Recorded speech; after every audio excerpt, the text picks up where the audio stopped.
This is my favorite speed farm build for GoD for farming keys. I like using the movement speed rune of Strafe. We're using Shattershot. That clears the screen a bit better.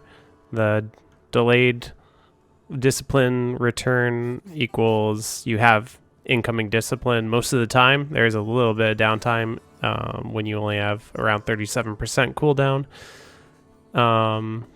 These two both give you extra movement speed, but Shadow Glide is over 5 seconds, whereas Smokescreen is for 1 and that has a cooldown.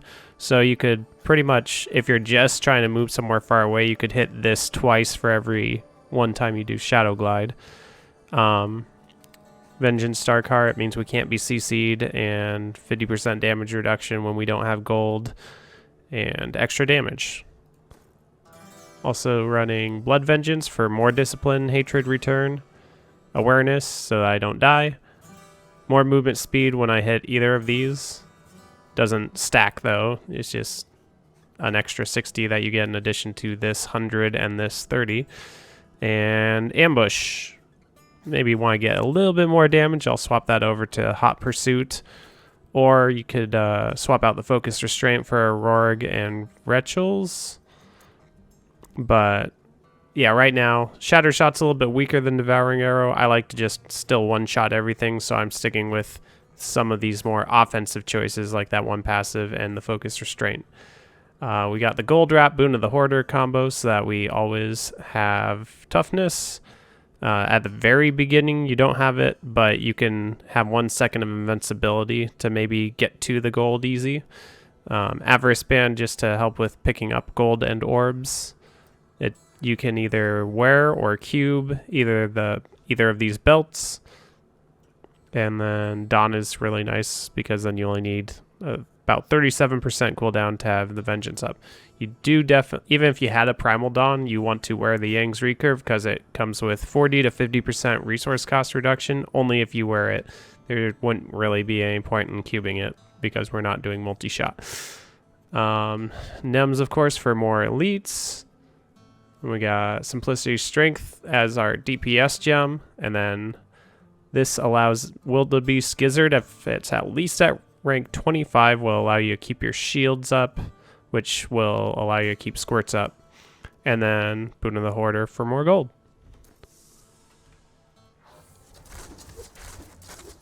And this is what it looks like.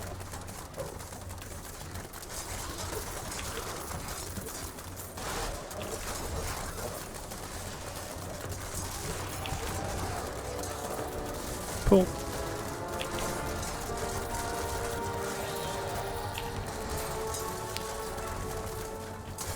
So yeah, Wretchels and Hot Pursuit are two ways that you could move faster. You could also, like, let's say that you really were overboard on your DPS. You could drop Simplicity Strength through Wreath of Lightning, or you could, might make almost as much sense to just drop Wildebeest Gizzard, but then you'd probably have a lot of squirts downtime. So here's a good place to show the screen clear of the Shattershot. It basically turns your Hungering Arrows into little multi-shots that wipe out entire areas. So Devouring Arrow is typically a lot better for higher HP enemies, but it's really bad at wiping the whole screen and actually killing all of this trash really fast, whereas Shattershot does a really good job of it.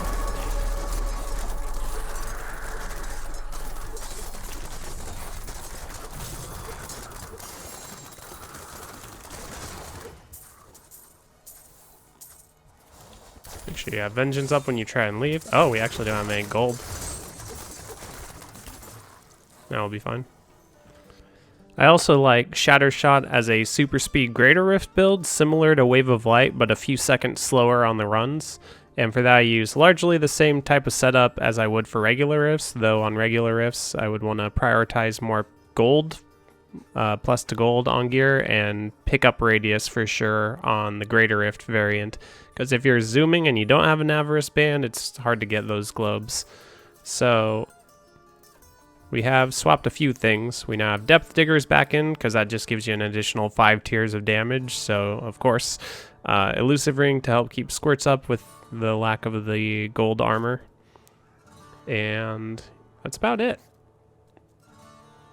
We also swapped some gems out. No more Boon of the Hoarder or Wildebeest. We got Powerful for a little bit more damage and Elite damage, and then Teguk in. I don't like Teguk for the rifts so much because when you stop to pick stuff up, sometimes that's for more than 1.5 seconds, and then it's dropped off, and that can be frequent in a regular rift, but you don't pick stuff up in greater rifts, so it's really nice. Right now, I'm doing 81s with this, and I just want to, like, basically everything has to die pretty much instantly when I get to it, otherwise I drop the tier. So 81 is where I've settled for these super duper speeds. And this would just be if you just like ripped and you want to re-gear really fast, or you want to start a whole bunch of gems, get them leveled like twice as fast as you would with a normal speed farm build, you can do something like this. So these should be anywhere from about 55 seconds to 1:40, depending on how the rift goes. Maybe 1:15 or 1:20 on average.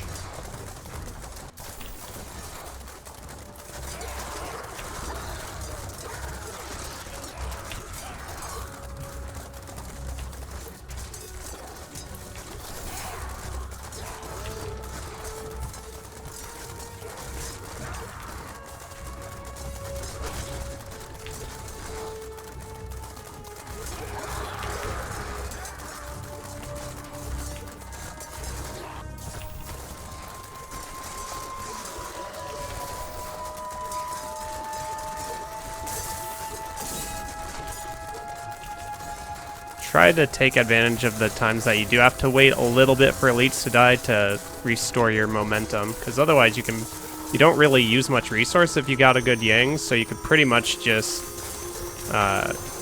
hit your 2 movement speed skills and be just zooming through the whole rift, and then eventually you would like run really low on your momentum, which is 160% bonus movement speed. So yeah, that was pretty much nailed the estimate with that run, 116.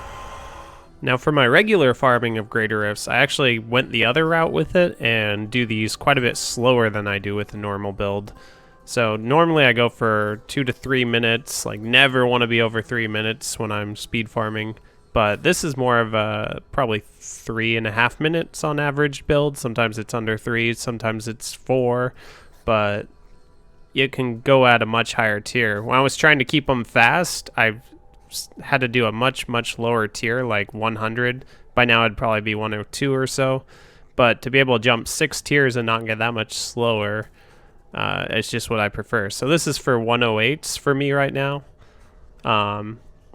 We've just got 1 area damage roll, mostly focusing on crits and or average damage, and having enough cooldown to get to that 37% that you need with a cubed dawn.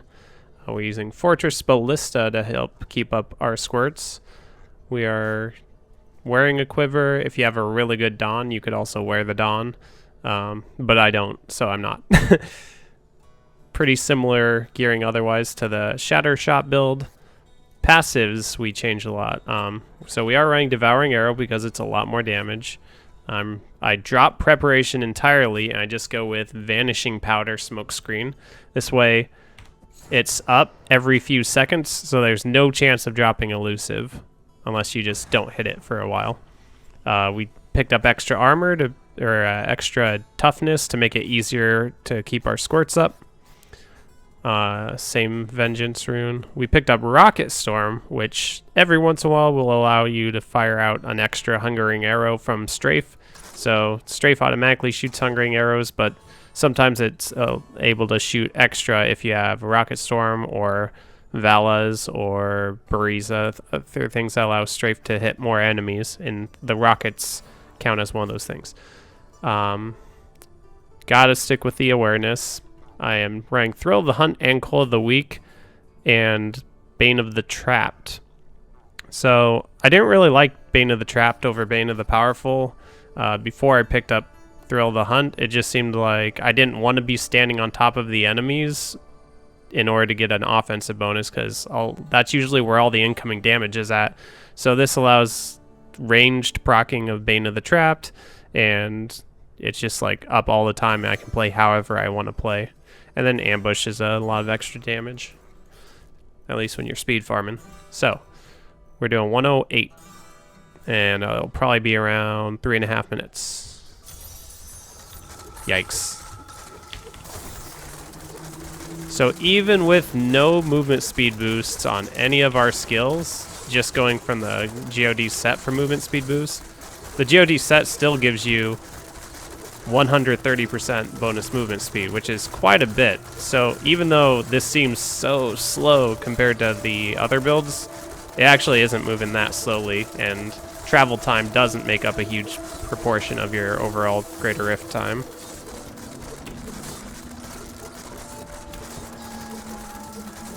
And that's a dead end. So this will be a good test to see what a slow rift can be, unless we leave this into a festering woods or something. Trying not to get blown up by the poppers, because that would mean losing squirts likely. I do have a lot of vitality. I saw it was like 7,000. I think that's 1,500 in Paragon, but I also don't mind getting vitality rolls on gear, because if your squirts never goes down, then you get to keep that double damage. Right there, it looks like it went down a little while ago. So the more vitality you have, the bigger your shields get.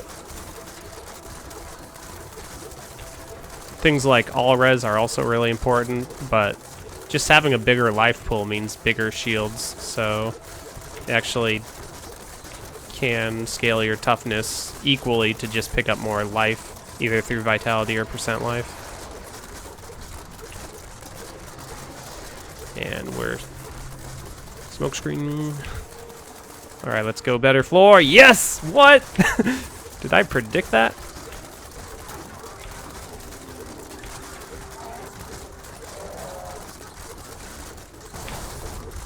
Okay, so the theme went off right before we got here, so that was around the 1.5-minute mark, right?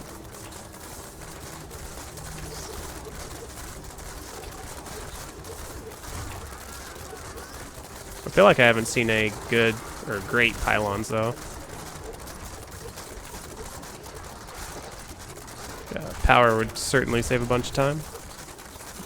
The shield is nice, though, in case there's some molten I want to just dive through.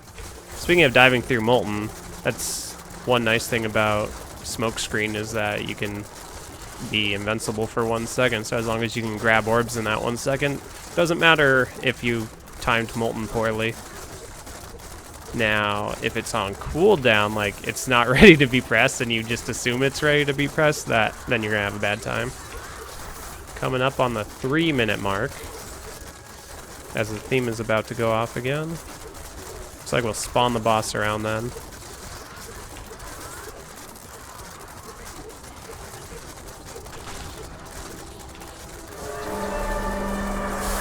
Good boss. Should be under 3.5 minutes. So for the lightning breath, I like to just shoot for about a second and then pass through my target. That way I don't drop Taeguk, and I'm firing at the target almost all of the time.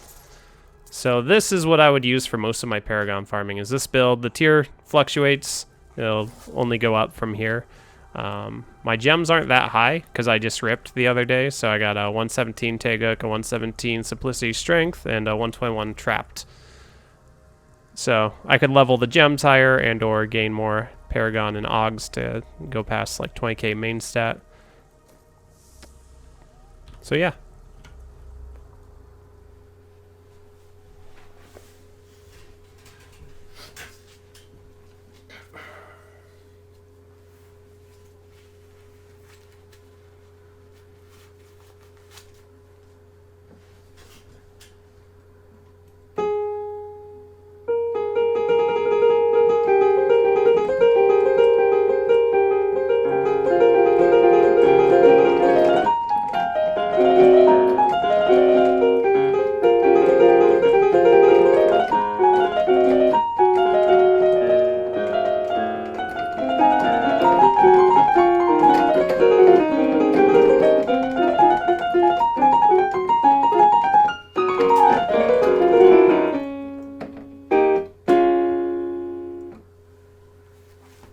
Thanks for watching.